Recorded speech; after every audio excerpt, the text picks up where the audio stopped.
Em nome do Pai que me criou, do Filho que me resgatou, do Espírito Santo que me santificou.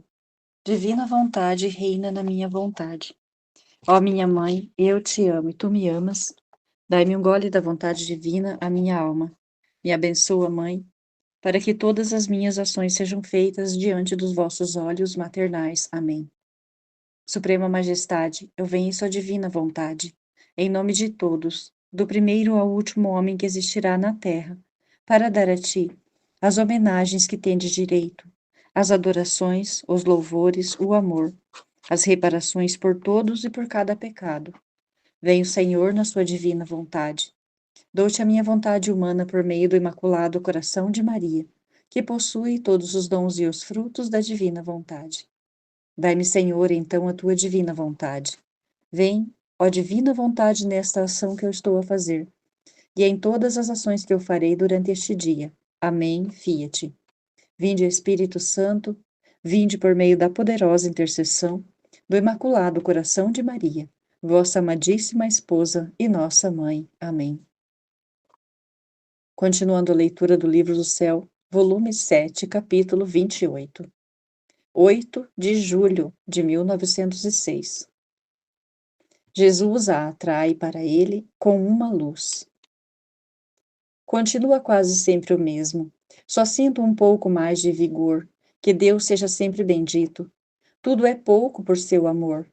Mesmo sua própria privação. O estar distante do céu. E só por obedecer. Agora a obediência quer que eu escreva alguma coisa sobre a luz, que ainda vejo de vez em quando. Às vezes me parece ver Nosso Senhor dentro de mim, e de sua humanidade sai uma imagem toda a luz. E a sua humanidade acende sempre mais o fogo, e vejo a imagem da luz de Cristo como se peneirasse este fogo. E deste fogo peneirado sai uma luz toda semelhante à sua imagem de luz. E tudo se compraz, e com ânsia a espera para uni-la a si. E depois incorpora-se outra vez na sua humanidade. Outras vezes me encontro fora de mim mesma e me vejo toda fogo. E uma luz que está por desprender-se do fogo. E Nosso Senhor, com seu fôlego, sopra na luz. E a luz se eleva e toma o caminho para a boca de Jesus Cristo. E ele, com seu alento, a afasta e a atrai. A engrenagem e a torna mais reluzente. E a pobre luz que se debate e faz todos os esforços porque quer ir à sua boca. A mim me parece que se isto acontecesse, espirraria. Porém, estou obrigada a dizer em meu interior, a obediência dada pelo confessor não o quer. Apenas que dizer isto me custa a própria vida. E o Senhor parece que se deleita em fazer tantos jogos com esta luz. Agora parece-me que Nosso Senhor vem e eu quer voltar, que Nosso Senhor vem e quer voltar a ver tudo o que Ele mesmo me deu. Se está tudo arrumado e sem pó, portanto me pega pela mão e me tira os anéis que me deu quando me desposei com Ele. Encontro intacto, e o resto limpou-os com o seu fôlego e voltava a pô-los depois. Como se me vestisse toda, põe-se ao meu lado e diz: agora sim que estás bela, vem a mim, não posso estar sem ti. Ou tu vens a mim e eu vou a ti. És a minha amada, a minha alegria, a minha alegria. Enquanto isso diz, a luz se debate e faz todos os esforços porque quer estar em Jesus. E enquanto toma seu vôo, vejo que o confessor com as suas mãos e a quer encerrar dentro de mim. E a Jesus que se está quieto e o deixa fazer. Ó Deus, que pena! Cada vez que isso acontece, eu acho que eu devo morrer e chegar ao meu porto. A obediência me faz encontrar de novo o caminho. Se eu quisesse dizer tudo desta luz, não terminaria jamais, mas me faz tanto mal escrever isto que não posso seguir adiante. Ainda mais que muitas coisas não sei dizê-las, por isso faço silêncio. Capítulo 29. 10 de julho de 1906. Quem tudo é doado a Jesus, recebe todo Jesus. Encontrando-me no meu estado habitual, por pouco tempo Nosso Senhor veio e me disse: Minha filha, que tudo a mim se dá, merece que eu tudo a ela me dê. Eis-me aqui tudo à tua disposição, o que quiseres, toma-o. Eu não lhe pedi nada, só lhe disse: Meu bem, não quero nada, só quero a ti só. Só tu me bastas para tudo, porque tendo a ti tenho tudo. E ele: Muito bem, soubeste pedir, pois, enquanto não queres nada, quiseste tudo. Capítulo 30, 12 de julho de 1906. Tudo que a criatura serve de sofrimento toca a Deus. Tendo sofrido muito ao esperar pelo meu bendito Jesus, sentia-me cansada e sem forças. Então veio quase de fuga e me disse: Minha filha, tudo que a criatura serve de sofrimento e de dor, por um lado fere a criatura e por outro lado toca a Deus. E Deus, sentindo-se tocado, dá sempre a cada toque que se dá alguma coisa de divina à criatura. E desapareceu. Capítulo 31, 17 de julho de 1906. Como a quem vive na vontade de Deus, Jesus lhe dá a chave de seus tesouros, e não há graça que sai de Deus em que ela não tome parte. Esta manhã via o bendito Jesus com uma chave na mão e dizia-me: Minha filha, esta chave é a chave da minha vontade. Para quem vive nela, convém-lhe que tenha a chave para abrir e fechar como lhe agrade, e tomar o que lhe agrade de meus tesouros, porque vivendo de meu querer, terá cuidado deles, mais do que se fossem seus, porque tudo o que é meu é seu, e não fará desperdício disso, mas os dará a outros e tomará para ela o que pode me dar mais honra e glória. Por isso te entrego a chave e tenha cuidado de meus tesouros. Enquanto dizia isto, sentia-me toda imersa na divina vontade, tanto que não via outra coisa que a vontade de Deus. E passei todo o dia neste paraíso de sua vontade. Que felicidade, que alegria! E durante a noite, encontrando-me fora de mim mesma, continuava: Olha, amada minha, para quem vive no meu querer, não há graça que saia da minha vontade para com todas as criaturas do céu e da terra, em que ela não seja a primeira a participar. E isto é natural, porque quem vive na casa de seu pai abunda de tudo, e se os que estão fora recebem alguma coisa, é do que sobra para aqueles que vivem dentro. Mas quem pode dizer o que compreendia desta divina vontade? São coisas que não se podem explicar. Seja tudo para a glória de Deus. Capítulo 32, 21 de julho de 1906. A reta intenção purifica a ação. Tendo chegado por pouco tempo, o bendito Jesus disse-me: Minha filha, todas as ações humanas, mesmo santas, feitas sem uma intenção especial para mim, saem da alma cheias de trevas, mas feitas com reta e especial intenção de me agradar, saem cheias de luz, porque a intenção purifica a ação. Capítulo 33, 27 de julho de 1906. Na cruz, Jesus dotou as almas e as desposou a ele. Esta manhã fez-se ver o meu adorável Jesus abraçado à cruz, e eu pensava interiormente quais tinham sido seus pensamentos ao recebê-la. E ele disse-me: Minha filha, quando recebi a cruz, abracei-a como ao meu mais amado tesouro, porque na cruz dotei as almas e as desposei comigo. Agora, olhando a cruz, sua altura e largura, eu me alegrei porque via nela os dotes suficientes para todas as minhas esposas, e nenhuma podia temer não poder casar-se comigo, tendo eu, em minhas próprias mãos na cruz, o preço de seu dote, mas com esta única condição, que se a alma aceita os pequenos donativos que eu lhe envio, os quais são as cruzes, como penhor, de que me aceita por esposo, o desposório é formado e faço-lhe a doação do dote. Mas se não aceita os donativos, isto é, não se resignando à minha vontade, fica tudo anulado.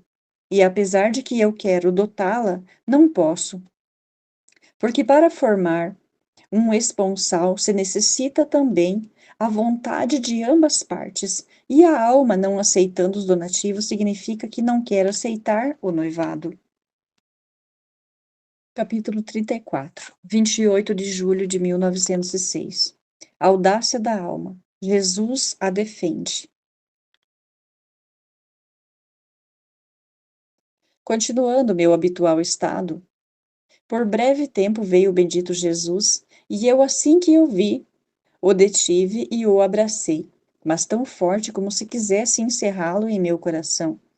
Enquanto eu estava aqui, eu via pessoas ao meu redor dizendo: Como é ousada, você tem muita confiança. E quando se trata de confiança, você não tem a estima e o respeito que você deve ter. Eu me sentia envergonhada ao ver isto, mas não podia fazer de outra maneira, e o Senhor lhes disse: Só se pode dizer que se ama, se estima e se respeita um objeto quando se quer torná-lo próprio. E quando não se quer torná-lo próprio, significa que não o ama, e portanto não se lhe tem estima nem respeito, como por exemplo, se quer conhecer alguém, ama as riquezas, falando delas, vê-se que se as tem em grande estima. Respeita as pessoas ricas, não por outra coisa, mas porque são ricas. E todas as riquezas gostaria de as fazer suas, e em troca não as ama. Ao só ouvir falar delas, se aborrece, e assim por todas as outras coisas.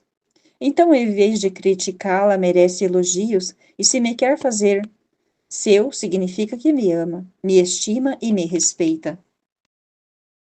Capítulo 35. Jesus fala da simplicidade. Continuando meu habitual estado, por pouco tempo veio o bendito Jesus e, abraçando-me, disse: Minha filha, a simplicidade e as virtudes como o tempero às refeições. Para a alma simples, não há nem chaves nem portas para entrar em mim, nem eu para entrar nela, porque por todas as partes pode entrar em mim e eu nela. Antes, para dizer melhor, encontra-se em mim sem entrar, porque por sua simplicidade vem a assemelhar-se a mim e eu sou espírito simplíssimo, e só e que só porque sou simplíssimo encontro-me por toda parte e nada pode fugir de minha mão.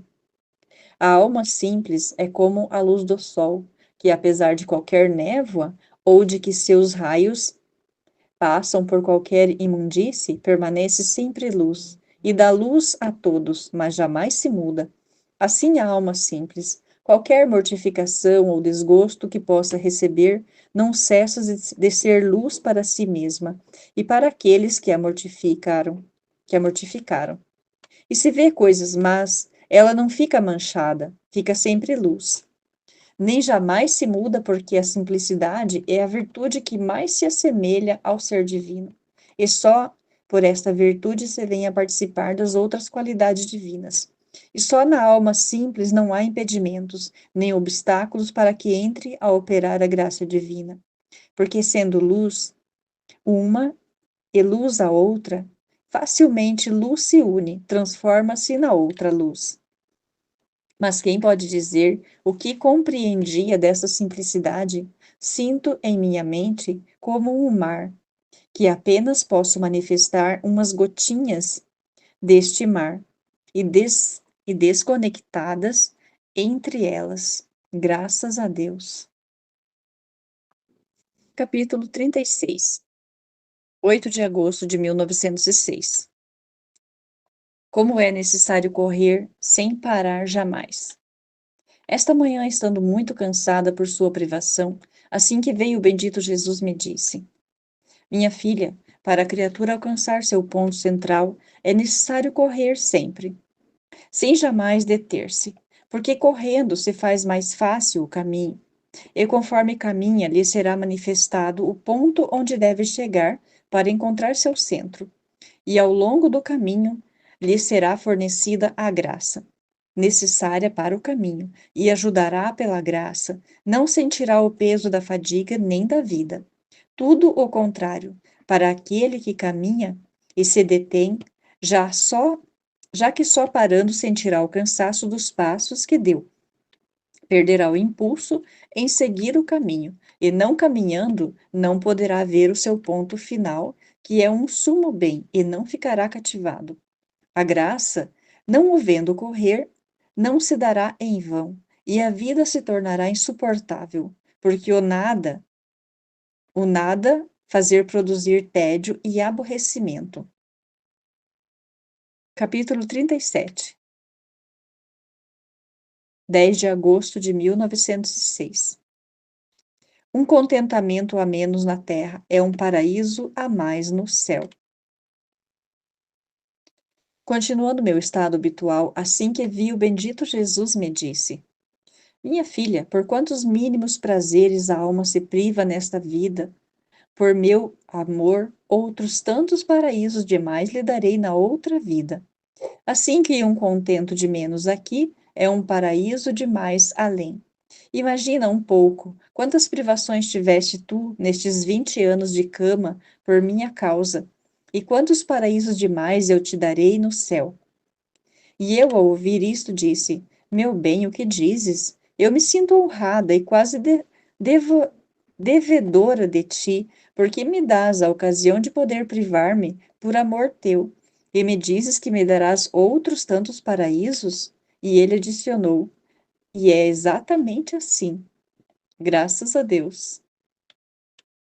Capítulo 38. 11 de agosto de 1906. Jesus diz-lhe que a cruz é um tesouro. Encontrando-me no meu estado habitual, via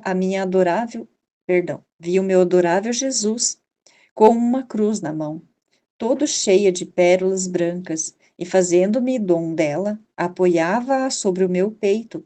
A cruz internou-se dentro do meu coração, como que dentro de uma permanência, e disse-me: Minha filha do meu coração, a cruz é um tesouro, e o lugar mais seguro para pôr a salvo este precioso tesouro é a própria alma, ou seja, é lugar seguro quando a alma está disposta com a paciência, com a resignação e com outras virtudes a receber este tesouro, porque as virtudes são tantas chaves que o guardam para não desperdiçá-lo e expô-lo aos ladrões. Mas, se não tem, especial a chave dourada da paciência. Este tesouro encontrará tantos ladrões que o roubarão e o farão desperdício dele. Capítulo 39. 25 de agosto de 1906. O interesse e as ciências humanas nos sacerdotes.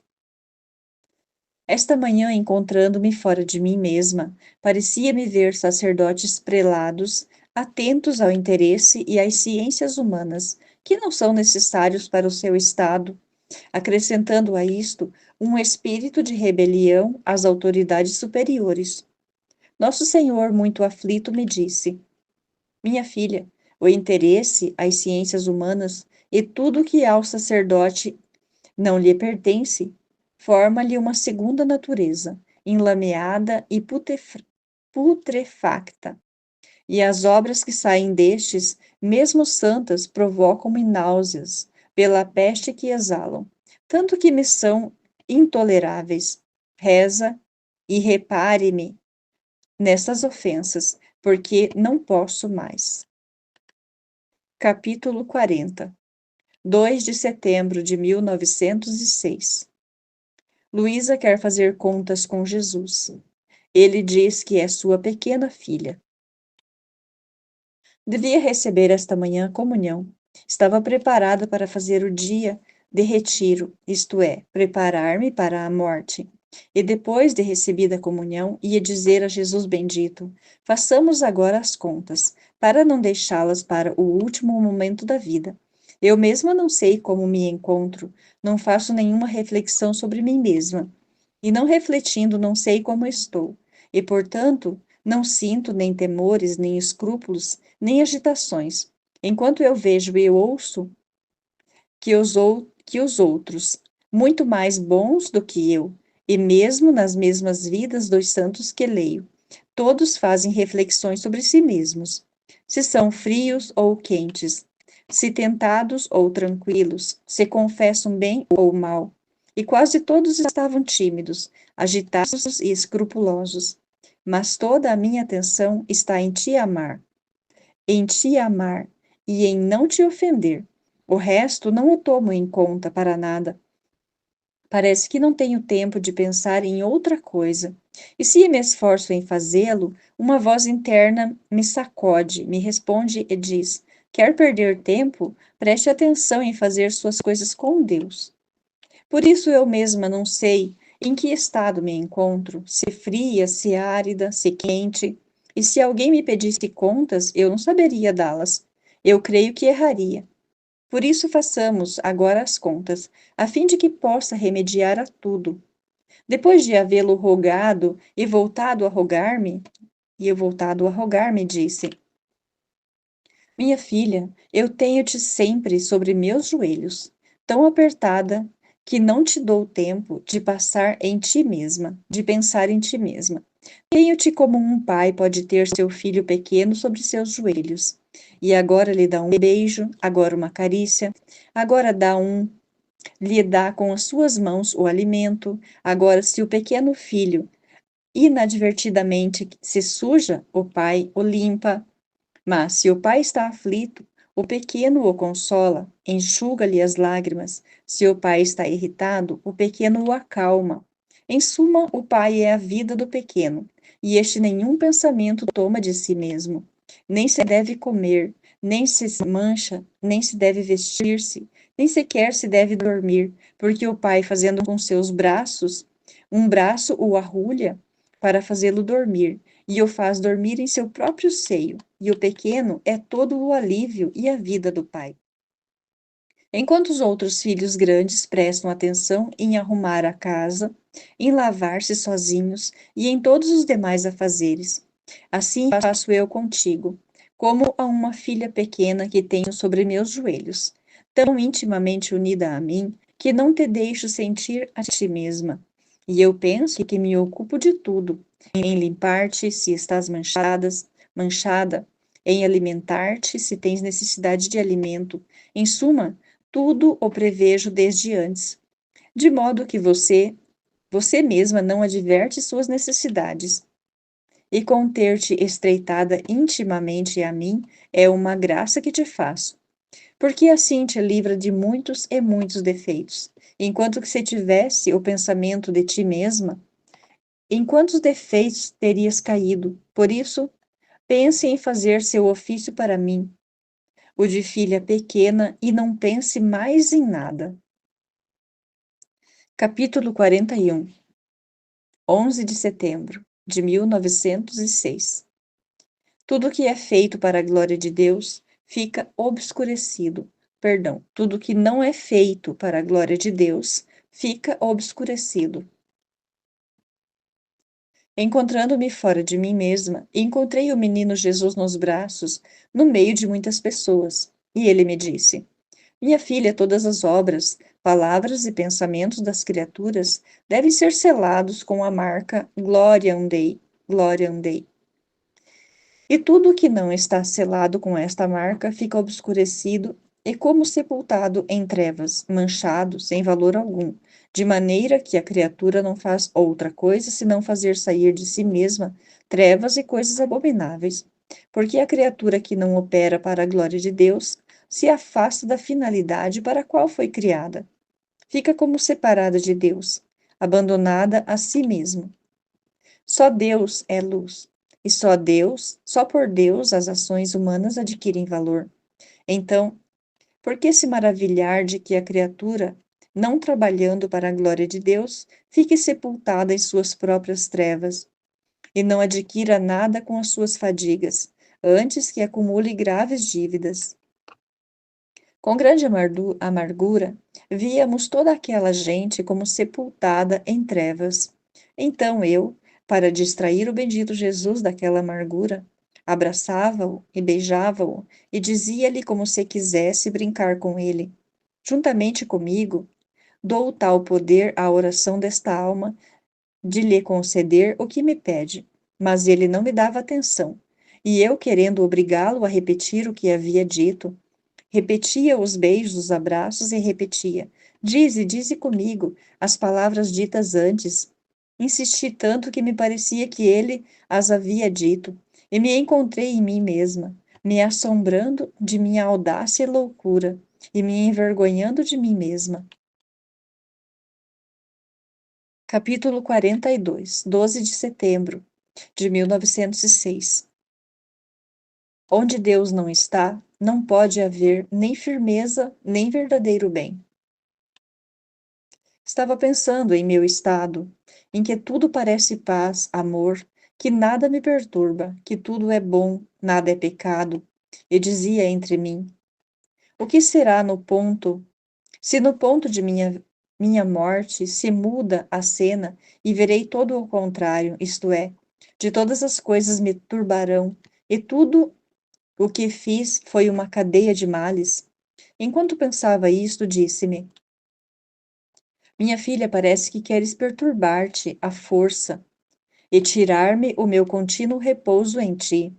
Diga-me, você acredita que é coisa sua a paciência, a constância, a paz deste seu estado? Ou bem fruto e graça de quem habita em você? Só eu possuo estes dons, e pela constância, paz e paciência, podes conhecer quem é o que obra em ti, porque quando é natureza ou demônio, a alma se sente dominada por contínuas mudanças, assim que agora se sente dominada por um humor, agora por algum outro, agora toda paciência, agora toda irada. Em suma, a pobrezinha é dominada como uma cana por um vento vigoroso. Ah, minha filha, onde não está Deus, não pode haver nem firmeza, nem verdadeiro bem. Por isso, não queira perturbar mais o seu repouso, mas bem, seja agradecida. Capítulo 43, 14 de setembro de 1906. Posição das almas na humanidade de Jesus. Esta manhã encontrava-me fora de mim mesma e via o menino Jesus dentro de um espelho, muito grande e ativo, de modo que de qualquer parte em que me encontrava podia vê-lo. Muito bem. Eu acenava com a mão para que viesse a mim, e Jesus me fazia sinais para que fosse a ele. Enquanto estava nisto, via pessoas devotas e sacerdotes, como se pusessem entre Jesus e eu, e falavam de mim.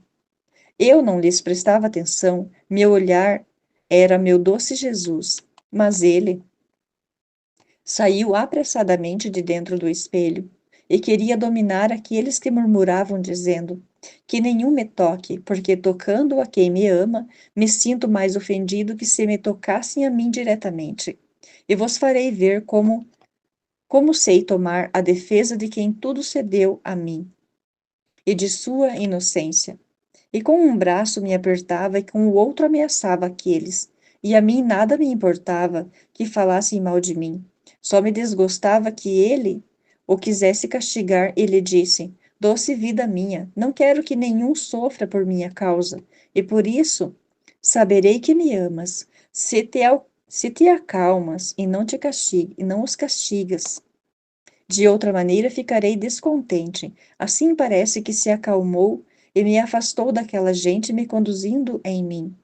Depois continuava a vê-lo, mas não mais como criança, mas crucificado, e disse-me: meu adorável bem, quanto sofreste a crucificação, todas as almas tinham um lugar na tua humanidade, e o meu lugar, em que se encontrava? E ele: minha filha, o lugar das almas amantes era em meu coração. Mas a ti, além de ter-te no coração, devendo coadjuvar a redenção com o estado de vítima, tinha-te em todos os meus membros, como em ajuda e consolo.